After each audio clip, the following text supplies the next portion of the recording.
Salam saudara dan saudariku yang dikasihi di dalam nama Tuhan kita Yesus Kristus.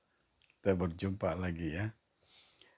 Oke, untuk permulaan renungan kita pada hari ini, saya ingin berkongsi serba sedikit tentang satu cerita ya. Satu cerita mengenai seorang budak miskin yang bercita-cita menjadi kaya. Ya. Suatu hari, budak ini dia duduk di tepi pantai sebuah tasik. Dan dia terlihat seorang tua sedang memancing di tengah tasik itu. Tanpa malu, tanpa segan, dia panggil orang tua itu. Dia minta ambil. Dia mau sama-sama dengan orang tua itu naik ke perahu. Jadi orang tua itu pun, biarpun dia nampak budak ini sebagai budak miskin, memang dia kenal budak ini sebagai budak miskin. Dia coba bawa perahu dia ke tepi, dan pelawa anak ini naik ke perahu, kemudian mereka kembali ke tengah tasik itu, ya. Selepas itu orang tua ini meneruskanlah aktivitinya memancing di situ. Dan tanpa segan, anak ini memang dia kenal betul dia kenal betul orang tua itu. Maksud saya anak itu kenal juga dengan orang tua itu sebagai orang yang sangat kaya lah. Dia tanya orang tua ini, "Atau macam mana kamu boleh jadi orang kaya?" dia kata. Tapi pertama kali orang tua ini ditanya, dia tidak berikan apa-apa respon. Dan setelah menunggu begitu, anak ini bertanya lagi. Dia kata, "Atau bagaimana kamu menjadi orang kaya?" Lepas itu orang tua itu tersenyum sambil melirik kepada budak miskin ini. Tapi dia tidak memberikan jawaban apa-apa. Selepas itu ditanya lagi, "Atau bagaimana kamu menjadi orang kaya?" Dan orang tua ini merenung anak itu. Selepas itu dia pegang anak itu. Lepas itu dia buang ke tasik itu. Tapi dia tidak jauh lah daripada perahu itu. Dia buang. Dan anak ini meruntah-runtah sambil pergi naik baliklah ke perahu. Tapi begitu tangannya mencapai perahu, orang tua itu ambil tangan dia, lepas itu dia tulak balik. Dan begitulah seterusnya sampai orang tua itu nampak anak miskin ini keletihan, hampir-hampir lemas. Maka dia biarkan anak itu berpaut pada perahu itu. Dan orang tua ini tersenyum-senyum. Sementara anak itu pula, anak miskin itu dia menangis. Sebab dia tidak diberitahu bagaimana dia jadi kaya, tapi dibuat pula seperti itu. Dan anak miskin ini, dia tidak putus asa. Atau dia kata, "Tolong ajar saya, beritahu saya bagaimana kamu menjadi kaya." Lepas itu satu kali lagi orang tua ini dia pegang kepala budak kecil itu, lepas itu dia tenggelamkan ke air. Beberapa saat selepas itu dia angkat balik kepala budak itu. Lepas itu dia tenggelamkan lagi. Berkali-kali begitu sampailah anak itu hampir pingsan. Kemudian dia angkat anak itu naik ke perahu. Dan budak ini pun dia tidak putus asa.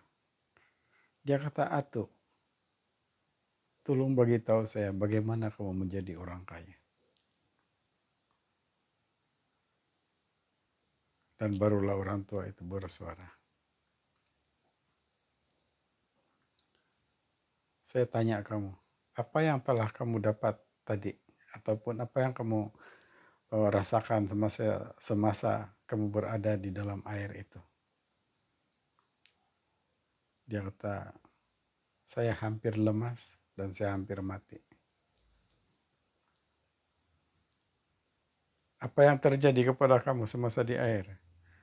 Dia kata, "Atu buang saya di air, lepas itu saya datang balik ke perahu, dan Atu tulak saya balik, lepas itu saya naik lagi, datang ke perahu Atu, dan Atu buat seperti itu lagi. Kemudian Atu tenggelamkan kepala saya lemah ke air." Gitu.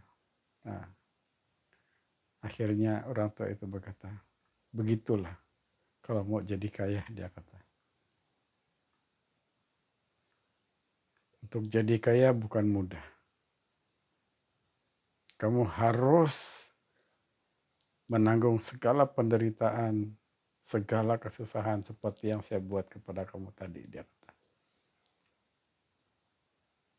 Apa yang penting, dia kata,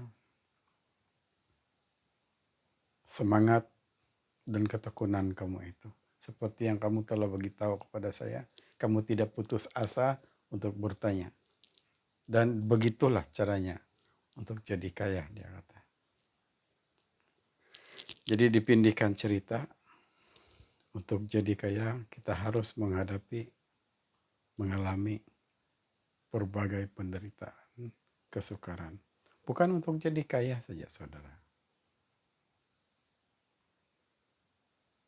Tetapi untuk mendapat kejayaan. Jadi untuk hal ini, mari kita lihat di dalam pembacaan Alkitab, ya.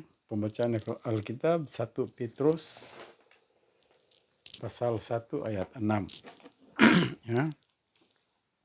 1 Petrus pasal 1 ayat 6 bunyinya begini. Bergembiralah akan hal itu, sekalipun sekarang ini kamu seketika harus berduka cita oleh berbagai-bagai pencobaan. Jadi kita ubah suai pencobaan itu kepada berbagai-bagai penderitaan. Nah, saudara, hari ini kita melihat satu peristiwa yang berlaku di Timur Tengah, yaitu bangsa Israel itu sendiri. Ya. Saya tidak pasti sama ada semua manusia di dunia ini tahu serba sedikit mengenai sejarah bangsa Israel ini. Sebelum mereka berada di bumi yang telah dijanjikan oleh Yahweh itu sendiri kepada mereka, yaitu Israel.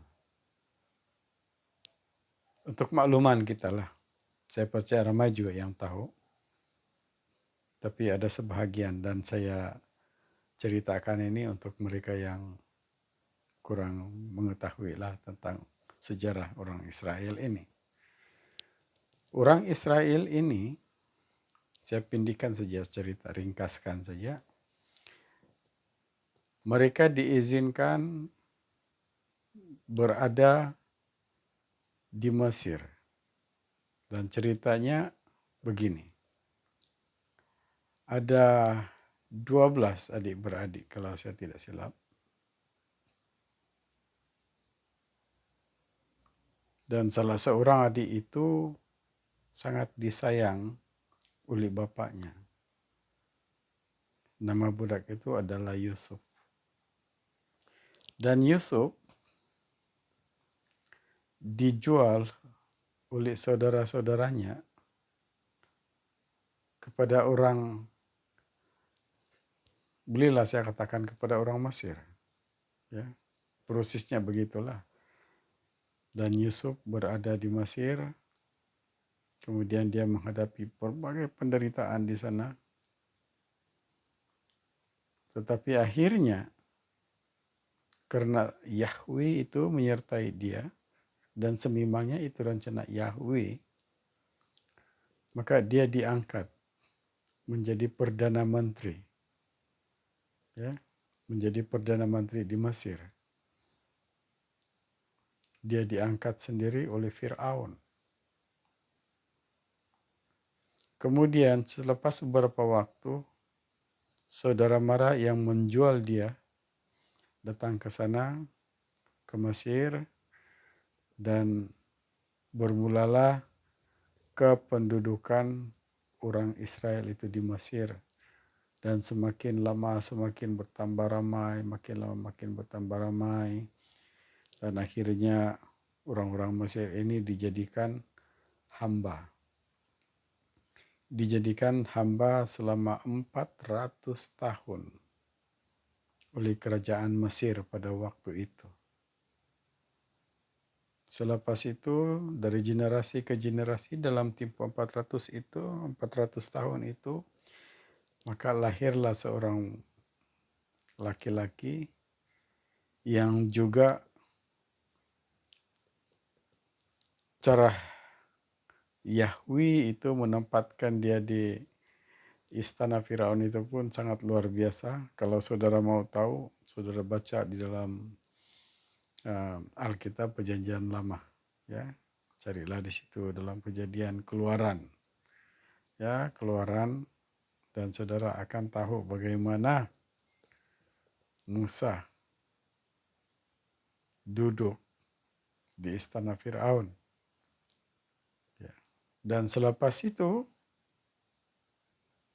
Musa telah diutus Yahweh ataupun diperintahkan oleh Yahweh untuk membebaskan bangsa Israel itu keluar daripada Mesir dan menjadi sebuah bangsa yang berkerajaan tetapi tanpa negara selama 40 tahun.